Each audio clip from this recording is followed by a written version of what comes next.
Assalamualaikum warahmatullahi wabarakatuh. Perkenalkan, nama saya Khoirul Solfiatun Nafiah, NIM 2350510095. Di sini saya akan menjelaskan mengenai persediaan. Materi pertama yaitu pengertian persediaan menurut SAKID. Persediaan merupakan aset untuk dijual dalam kegiatan usaha normal, dalam proses produksi untuk kemudian dijual, atau dalam bentuk bahan atau perlengkapan untuk digunakan dalam proses produksi atau pembelian kerja.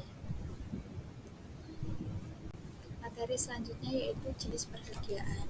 Jenis persediaan ini bisa dilihat dari dua sisi, yaitu pada perusahaan dagang dan perusahaan industri. Pada perusahaan dagang memiliki persediaan yang terdiri dari barang dagangan yang dibeli dari pemasok dan dijual kembali tanpa mengalami proses produksi. Persediaan ini hanya mencakup barang jadi. Sedangkan perusahaan industri memiliki berbagai jenis persediaan, termasuk bahan baku, barang dalam proses, dan barang jadi. Mereka mengolah bahan mentah menjadi produk akhir yang siap dijual. Oke, sekarang sistem pencatatan persediaan. Dalam mencatat persediaan itu terdapat dua sistem. Yang pertama itu sistem periodik dan yang kedua sistem perpetual. Dalam sistem periodik, setiap pembelian dicatat dalam akun pembelian dan penjualan dicatat dalam akun penjualan. Perusahaan tidak mencatat secara detail harga pokok dari persediaan barang dagang yang dimiliki.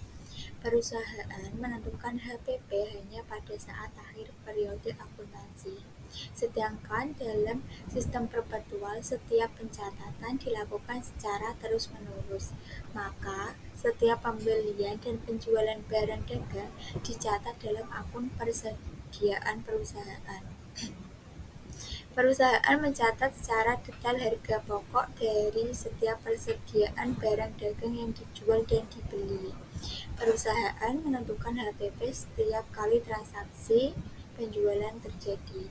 Pada intinya itu sistem periodik itu ketika ada pembelian atau penjualan dicatatnya itu pada akun penjualan atau pembelian. Sedangkan sistem perpetual itu ketika ada transaksi penjualan atau pembelian itu dicatatnya pada satu akun, yaitu akun persediaan.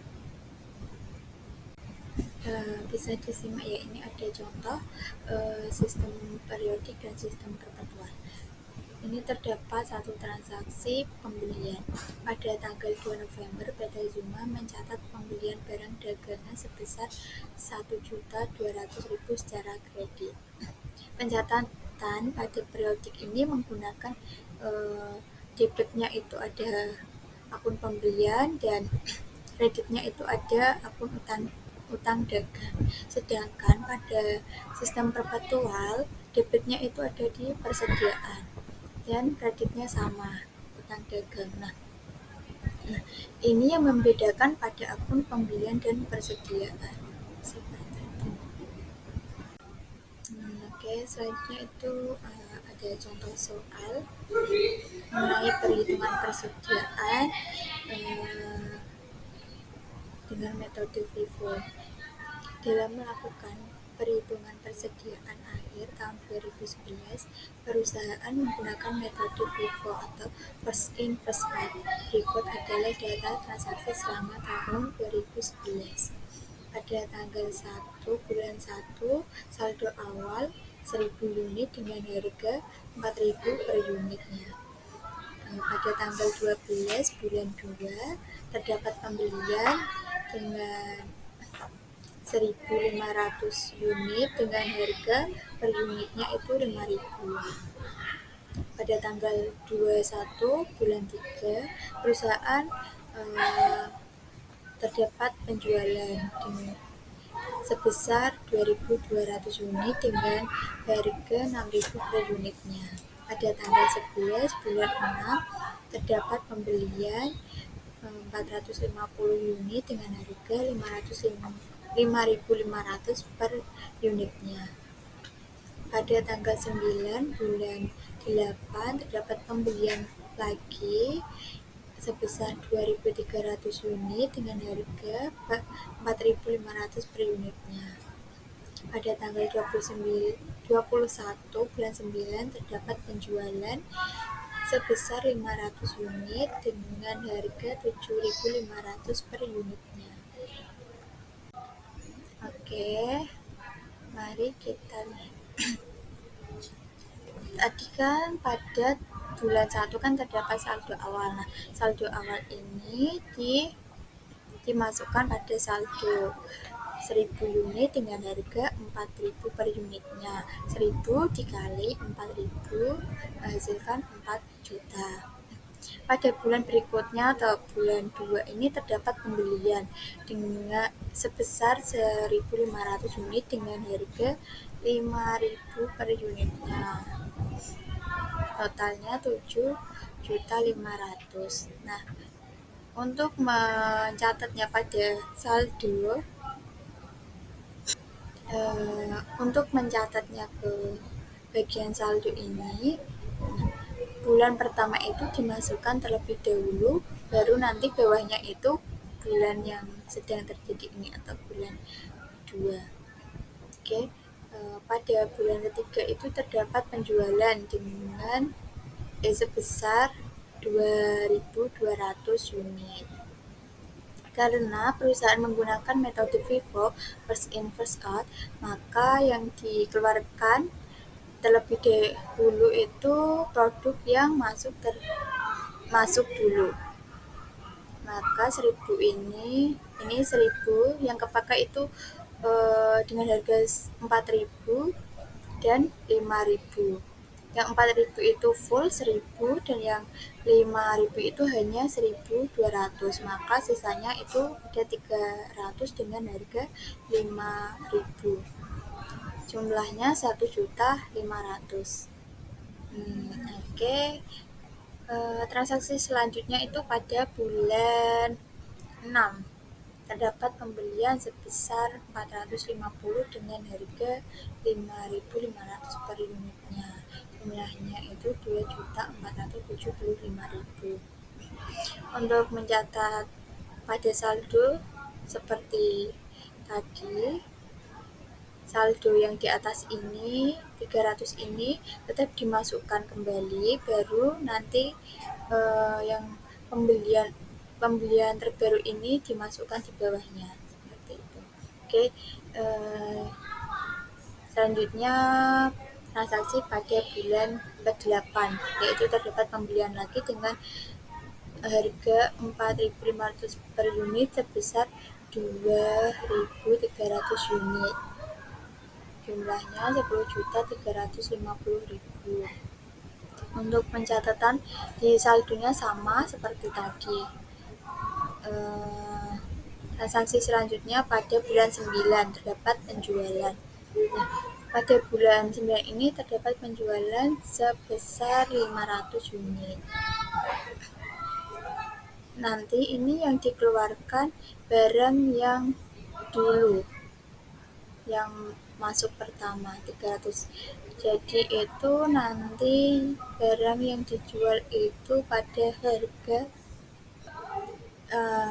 nanti itu yang digunakan produk dengan harga 5.000 dan 5.500.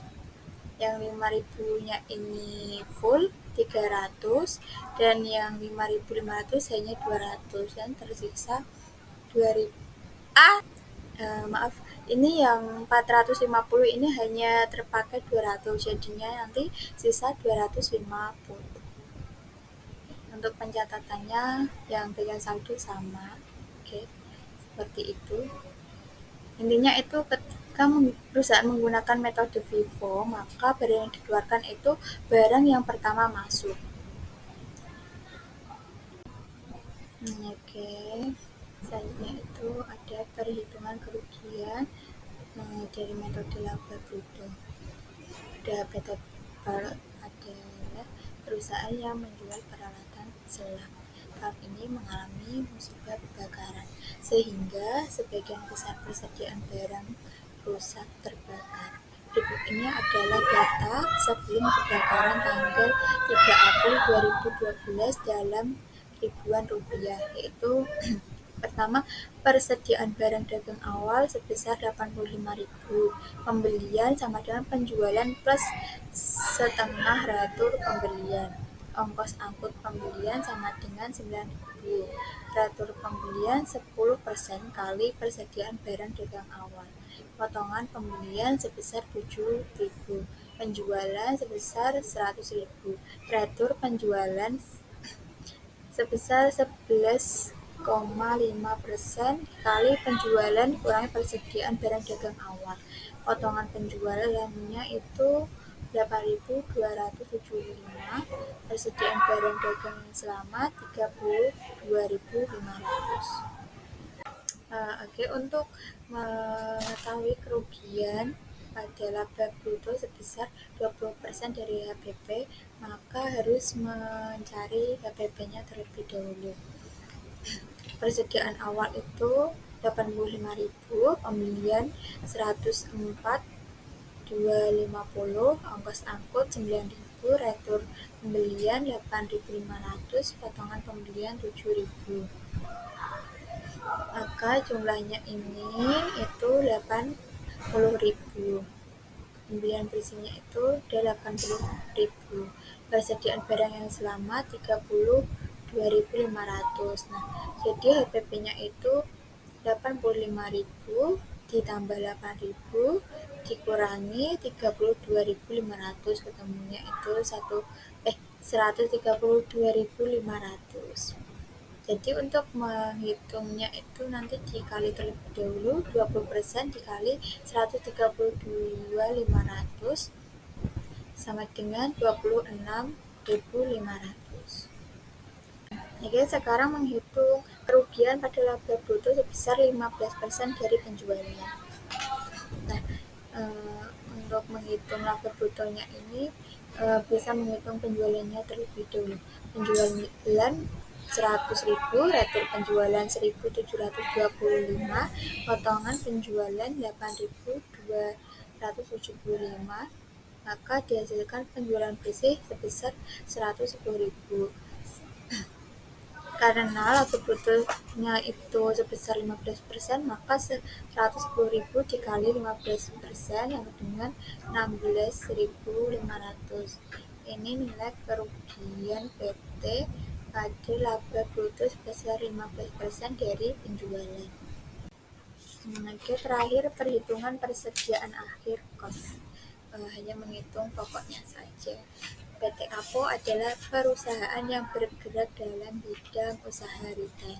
Berikut ini adalah data yang menyangkut persediaan PT APO selama bulan Maret 2012 dalam rupiah, yaitu persediaan awal kos 40 juta, persediaan awal retail 45 juta, pembelian kos 60 juta, pembelian retail 67 juta, ongkos angkut kos 6 juta, ongkos angkut retail 113 kali ongkos angkut kos. Jadi ini nanti yang digunakan atau yang dihitung hanya bagian kosnya. Maka kita hanya fokus pada kosnya saja. Untuk yang retail itu bisa diabaikan ya. Oke, karena kita menghitung persediaan akhir untuk kos, maka hanya fokus pada kosnya saja. Persediaan awal kos itu 40 juta dan pembelian kos 60 juta, maka totalnya 100 juta. Untuk ongkos angkutnya itu 6 juta, potongan pembelian 3 juta, lalu retur pembeliannya itu ada 6.750, maka jumlahnya itu 15.750. Untuk menghitung nilai persediaan akhir, persediaan awal ditambah pembelian dikurangi penjualan. Maka ini nilai persediaan akhir yaitu 100 juta dikurangi 15.750.000. totalnya 84.250.000. Maka nilai persediaan akhir bagi PT Apo per 31 Maret 2012 pada harga pokoknya kos adalah sebesar Rp84.250.000. Terima kasih, sekian presentasi dari saya mengenai persediaan. Mohon maaf apabila ada tutur kata yang kurang berkenan. See you next time pada video berikutnya. Assalamualaikum warahmatullahi wabarakatuh.